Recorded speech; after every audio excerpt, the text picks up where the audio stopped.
She was unconscious when it happened. She felt nothing.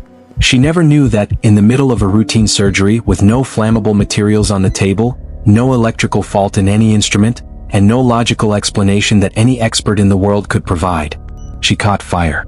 From the inside out. And the people in that room never found out why. The city of Varenholm had one hospital worth trusting. That was what people said. That was what people had always said.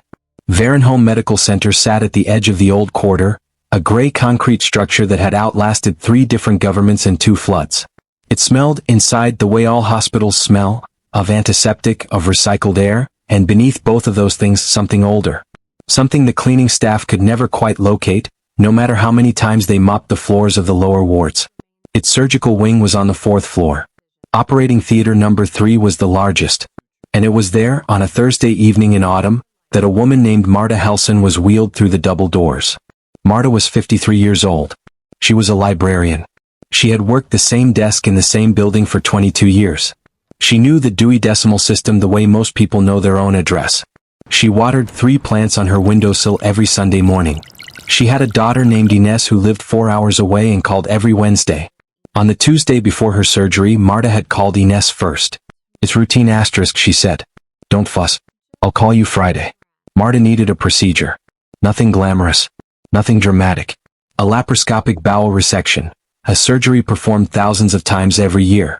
A small section of the lower intestine showing signs of obstruction. A routine correction, the kind of operation that surgeons complete before their lunch break and never think about again. She would be under for approximately 2 hours. She would wake up in recovery with a dry mouth and a dull ache. She would eat clear broth for 2 days and then she would go home. That was the plan. Here is what you need to understand before we go any further. In every operating room there is a protocol for fire.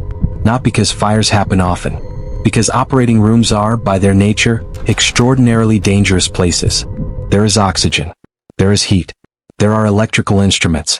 There are draping materials. There are dozens of chemicals. The people who build these protocols, who train surgeons and nurses to follow them, they have thought about every possible way a fire could start. They had not thought about this one. Marta arrived in Theater 3 at 6:14 p.m. The surgical team was already assembled. Lead surgeon Dr. Aldrich Voss, 51, 17 years of abdominal surgery, a man who had performed this exact procedure so many times that he sometimes caught himself doing it in his peripheral vision when he looked out of windows. Not consciously. Just, the movements would come to him unprompted. The instrument order. The incision angle. The layered closure. Beside him, his junior resident, Dr. Priya Marin, 28, on her 3rd supervised lap resection. At the head of the table, anesthesiologist Dr. Nelle Brandt, 44 years old. Careful. The kind of careful that borders on ritual. She checked her equipment 3 times before every procedure. Always 3 times. Her colleagues had long since stopped teasing her about it. 2 surgical nurses. 1 circulating nurse. 6 people. 1 patient. 1 room. Routine. Dr. Brandt administered the general anesthetic at 6:21 p.m. Marta counted backward from 10. She reached 7. After that, there was nothing. For a while at least. The first hour of the procedure was textbook. Dr. Voss made the initial incision at 6:31 p.m. A small port for the laparoscope. Then a second. The camera entered the body, and the surgical team's attention shifted to the overhead monitor. That flat screen in the corner of every modern operating room that turns the interior of a human body into something resembling a deep-sea exploration. Marta's intestines in gray-pink on the monitor. The camera navigating slowly, looking for the obstruction. Dr. Marin noted the location at 6:47 p.m. Dr. Voss nodded. He had seen worse. The instruments entered. Work began. Before we go any further, I need you to understand one specific instrument. It's called an electrosurgical unit. Or in clinical shorthand, an ESU. You've probably seen one referenced in medical dramas without knowing what it is. It's the tool that cuts and seals tissue simultaneously using electrical current. A controlled spark, essentially. A precise, repeatable, tiny burst of heat delivered exactly where the surgeon directs it. It is used in the vast majority of abdominal surgeries. It was used in Marta's surgery. And later, much later, when investigators picked apart every second of that evening in Theater 3, they would return to this instrument again and again and again. Not because it was faulty. It wasn't. But because of what it meant. At 7:18 p.m., with 47 minutes of the procedure completed, Dr. Voss encountered a section of tissue with more adhesion than anticipated. Nothing alarming. He requested the ESU. Nurse Katrin Adler handed it to him without looking up from her instrument tray. 20 years in theater, her hands moved independently of her attention. This was standard. Dr. Voss positioned the tip. He activated the current, and the operating room caught fire. It didn't look like the movies. That is perhaps the strangest thing about the accounts from the people in that room. There was no dramatic explosion, no wall of flame, no Hollywood moment. There was a sound. A small, precise, deeply wrong sound. And then there was light, from inside the surgical field. From inside the open incision, inside the cavity of a human body that should have contained no fire at all, a brief, violent orange glow. It lasted less than 2 seconds. It felt, Dr. Voss would later say in the incident report, like someone had briefly opened a furnace door and immediately shut it. And then it was out. In the following 12 seconds, Dr. Voss did exactly what his training told him to do. He secured the surgical field. He called for fire protocol assessment. He checked the patient, vitals draping wound site. The fire had gone out on its own. The wound area showed minor thermal damage to tissue at the margins, concerning but manageable. Marta's vital signs were stable throughout. The heart monitor had never wavered. She was impossibly fine. Dr. Nelle Brandt at the head of the table confirmed, no change in respiratory metrics. Oxygen levels normal. Patient unaware. Sedation holding. The patient was fine. The room smelled like burning. And no one in Theater 3 could explain what had just happened. The internal incident report was filed at 11:58 p.m. that same night. Under cause of incident, the filing surgeon wrote, under investigation. Under patient outcome, asterisk stable. Minor thermal tissue damage, surgically addressable. No lasting harm anticipated, asterisk. Under recommendations, asterisk full external review requested. In the weeks that followed, Varenholm Medical Center quietly assembled a panel. They brought in a fire safety engineer, a biomedical equipment specialist, a pharmaceutical chemist, a professor of surgical physics from the university in the capital, who had never heard of a case like this before, and who agreed to consult with the slightly widened eyes of a man who had just been handed a puzzle he didn't believe should exist. Every piece of equipment in Theater 3 was tested. The ESU was disassembled. The oxygen delivery system was checked. The surgical draping materials were analyzed for flammability. The anesthetic gases were reviewed. Everything came back normal. Everything was exactly as it should have been. The review panel met 4 times over 6 weeks. In the third meeting, the pharmaceutical chemist, a quiet woman named Dr. Sarah Volkov who had specialized in surgical gas analysis for 11 years, raised her hand. She had a theory. The room got very quiet. And then she explained it. And the quiet got worse. The human intestine during digestion produces gas. This is not a mystery. This is biology. It is so mundane that we have assigned it a category of humor. What we do not typically treat as a subject of serious surgical concern is the chemical nature of that gas. Intestinal gas, depending on diet, gut microbiome, the specific digestive processes underway in a given patient at a given time, can contain measurable concentrations of hydrogen and methane, both of which are flammable. Under normal circumstances inside a sealed digestive tract, this is not a problem. Under surgical circumstances, specifically laparoscopic procedures which involve entering and necessarily disturbing the intestinal area, this changes. Small amounts of gas can escape the surgical field. And if, in that escaped gas, the concentration of hydrogen or methane is sufficiently high, and if, at that precise moment, an electrosurgical unit is activated in the same field, then you have fuel, and you have ignition, and you have a fire, in a human body, on an operating table, during routine surgery. Here is the thing about Dr. Volkov's theory. It was not new. That was the first thing the panel confirmed when they began looking into it. Cases of intestinal gas ignition during surgery, called in the clinical literature surgical fires of endogenous origin, had been documented rarely but definitively, going back to the early 20th century. They were vanishingly uncommon. They were taken seriously by nobody who didn't have to take them seriously.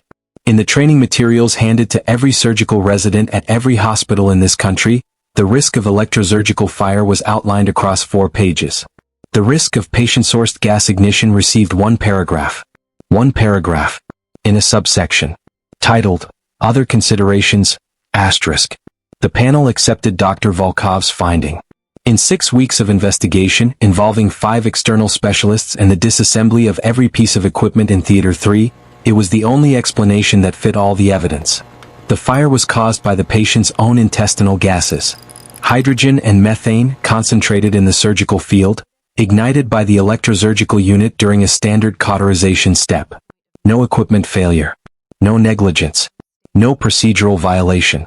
The final report issued by Varenholm Medical Center stated this clearly. It also stated something else. Something that received a single line in the report's conclusion. A line that, when I read it for the first time, made me sit back in my chair and stare at the ceiling. Asterisk, the conditions necessary for this event cannot be reliably predicted from preoperative assessment, and no current screening protocol exists to identify at-risk patients. Read that again. No current screening protocol exists to identify patients at risk of catching fire from the inside, during routine surgery, from their own body. Marta Helson was told about the fire 11 days after her surgery. She was at home by then, moving carefully around her apartment, eating soft foods, waiting for her incision sites to finish healing. Her daughter Ines had come to stay for the week and slept on the couch and made soup and watched old films with her in the evenings. The call came on a Tuesday, not a Wednesday, not the day Ines always called. A Tuesday. Dr. Voss spoke to Marta directly. He told her about the fire. He told her about the investigation. He told her about Dr. Volkov's finding. He told her she had been in no lasting danger, that the surgical team had responded immediately, that her outcome was excellent. There was a long pause on the line. Marta said, "I was on fire?" Dr. Voss said briefly, "Yes. I'm very sorry." Another pause. "I didn't feel anything, asterisk," she said. "No," he said. "You wouldn't have." She thanked him for calling. She sat with the phone in her lap for a long time after that. I want to linger here in this story on what the investigation didn't answer, because the report answered the how. Gas, fuel, ignition, flame, claim, mechanism identified. Case closed in the clinical sense. But the how is not the question that stays with me. The question that stays with me is the why. Not why it happened physically. We've covered that. Why? If this phenomenon has been documented, however rarely, for over a century, was there no standardized protocol to prevent it? Why did it take 5 specialists 6 weeks to arrive at a conclusion that existed, written down, in the published medical literature? Why, when the panel completed their report, did they issue internal recommendations to Varenholm Medical Center, and only to Varenholm Medical Center, rather than a field-wide clinical advisory? Why, when I searched for this case in the public record, did I find it in a single footnote in a surgical safety journal paper, and nowhere else? Why does other considerations get one paragraph? Here is what the surgical community will tell you if you press them. Surgical fires caused by endogenous patient gases are extraordinarily rare. They are estimated to account for a fraction of the already rare category of operative fires. And they will say, resources follow frequency. You cannot build a protocol for every theoretical risk. The hospital environment would collapse under the weight of its own precautions. This is rational. This is reasonable. I understand this argument completely. And then I think about Marta Helson sitting in her armchair with a phone in her lap, thinking about a fire she never felt, and I find that I cannot entirely make peace with it. Varenholm Medical Center issued revised internal protocols for laparoscopic procedures involving the lower intestine. They added a pre-procedure intestinal gas assessment step. They updated staff training on ESU risk proximity management. These are real improvements. These changes likely reduce the already minimal risk of recurrence. Dr. Aldrich Voss continued his practice. He took a sabbatical the following spring, his first in 17 years. He returned in summer. His colleagues noted that he checked his instruments slightly more carefully than he used to. Not obsessively. Just one extra moment. One extra look at the ESU before use. Dr. Nelle Brandt began adding a new verbal confirmation step to her pre-surgical checklist. A 4th check that nobody asked her to add. She never explained it to her colleagues and they never asked. The case of Marta Helson is not famous. It will not be found in mainstream medical reporting. It sits in the footnotes, and arguably it belongs there in the purely statistical sense because it was rare, it was contained, and it did not result in lasting patient harm. But I keep thinking about the word routine. Routine surgery. The word we use to reassure people. The word that means, asterisk, we have done this before. We know what to expect. This is not the kind of story that ends badly. Asterisk. And I keep thinking about the ways in which the human body, this thing we live inside every moment of every day, this thing we think we understand, is still capable of producing events that bring a room full of experienced, expert, intelligent people to a full stop. Not because anyone failed. Not because the system failed. But because there is still, inside the clinical literature, inside the training materials, inside the expert consensus, a paragraph, subsection, other considerations, and inside that paragraph, something we haven't fully solved. Marta Helson went back to work 3 months after her surgery. Same desk. Same building. Same 22 years of institutional memory about where every book belongs. Ines came to visit that first weekend back. Drove 4 hours without being asked. They didn't talk about the fire. Not because it was too painful, but because neither of them really had the language for it. How do you talk about something that happened to your body while you were somewhere else? How do you make sense of a fire you never felt? How do you go back to the ordinary weight of a Tuesday, the unremarkable Tuesday of a librarian's life, when you know that routine is not a promise? That the body you live in is capable of becoming something no one in the room was trained to handle? Marta Helson is fine.